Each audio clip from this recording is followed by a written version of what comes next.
Good morning, this is Jim Mann with Homestyle Southern Cooking. Welcome back. I usually don't do videos on Sunday, this is my day off, but today I'm going to make something that I haven't made for a very long time, and I've been trying to bring you back recipes that maybe are forgotten. One of my favorite things of all time is chipped beef gravy. You can't buy chipped beef here in Mexico, so a friend of mine in the States, in Florida, Ricardo, last time he came down, he brought me a jar of chipped beef, and I was saving it for a very special time. So I'm going to make it for you.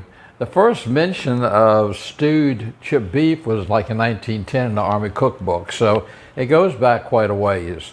It's a very simple ingredients, and it's served on toast. It's sometimes known as on a shingle. So we're going to make some chipped beef on toast this morning. I'm going to start off. I've got a hot skillet, and I've got about 4 or 5 pats, 1 tablespoon of butter. So we'll say 5 tablespoons of butter. And I want my butter to sizzle, and you can see right away, it's almost too hot. See, my butter is melted, and it's just beginning to bubble around the edges. So what I'm going to do now is I've got 1/3 cup of flour, and I'm going to pour this in here with the butter and stir it around. Now I know it's going to be lumpy, but I'm going to be the basis of a roux. And what I'm trying to do is just brown this flour a little bit to get the flour taste out of it. So I'm just going to mix it around here with this butter and just bake it lightly, cook it lightly, so hopefully we get some of the flour taste out. As you can see, this is starting to bubble a little bit in here in the pan now with the flour, okay? So I've got my basis for my roux. This is like a basis for a gravy. So what I'm going to do next is I've got 3 cups of milk here. I'm going to pour the 3 cups of milk in.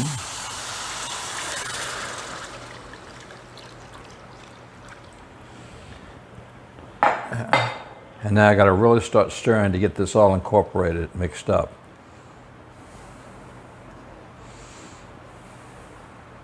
As you can see, this is pretty well mixed up now. I don't have any more lumps in here. And so I'm going to turn the heat back to a simmer, so it's just a light bubble to it. And now I'm going to take my chipped beef, and I don't know whether you've ever seen chipped beef or not, but it comes in a jar, and the little round pieces. Now some people just take and just tear it apart and put it in there. You can do it either way. You can tear it apart and put it in there, or I use a simple way. I use a pair of kitchen scissors, and I just chop off pieces and put it in there. This is a lot easier, or you can get your cutting board and you cut it up. But this way, I get irregular pieces, and this is just the way I've always done it. I've always just cut it up.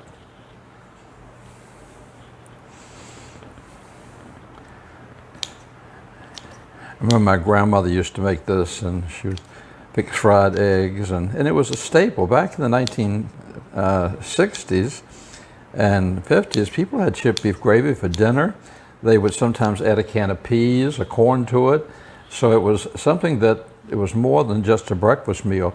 But very rarely do you hear people talk about chipped beef gravy anymore. They tease about the nickname, SOS, but people just don't make it anymore. But if you've ever had it, you know the flavor is delicious, and you don't forget it. God rest her soul, my ex-wife, she made the best in the world. I watched her many times make it, and I do it the same way. Just can't do it. Same way with my grandmother. Now my mother made it, but my mother's was not like my grandmother's. So it's just an art to it, I guess. You have to watch. You have to know exactly when to put the chipped beef in, and the flour and everything. So, okay, I've got that all chopped up, and I'm gonna stir this around some. And as you can see, the flour roux is thickening up.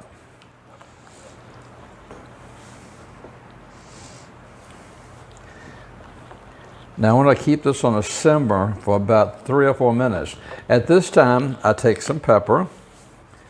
I put some pepper in there. And I don't put salt because chipped beef is very salty by itself. This is something that my family has always done, is just put a little bit, maybe like this is 1/4 a teaspoon, it's half of that, just a little bit of nutmeg in the top of it. You don't have to put that. A lot of people don't do that. It's just something that I have always done. And like I said, I don't want it to burn, but I want it just to simmer.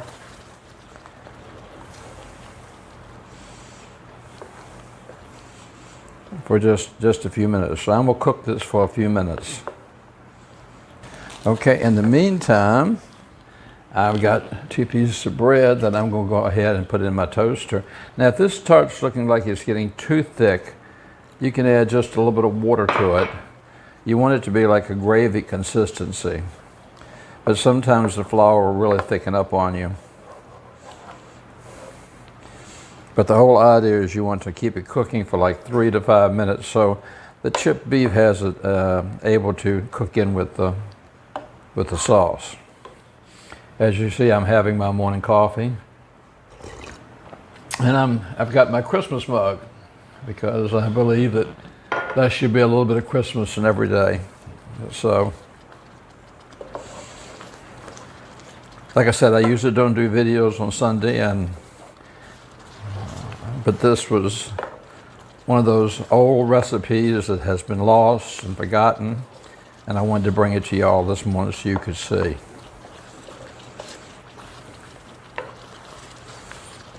Okay, my chipped beef has been cooking, simmering for about 5 minutes, and I think it's ready. In the meantime, while you're away, I put 2 pieces of toast in the toaster.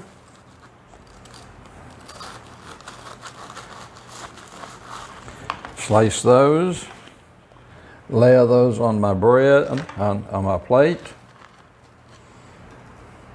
And then I'm going to just take my chipped beef and put it right on top of my toast.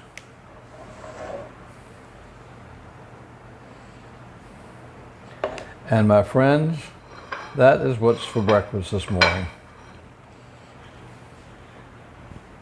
Thank you so much for letting me come back. You coming into my house this morning, watch me this. Have a wonderful day today. Keep on following me on Facebook and subscribing to YouTube.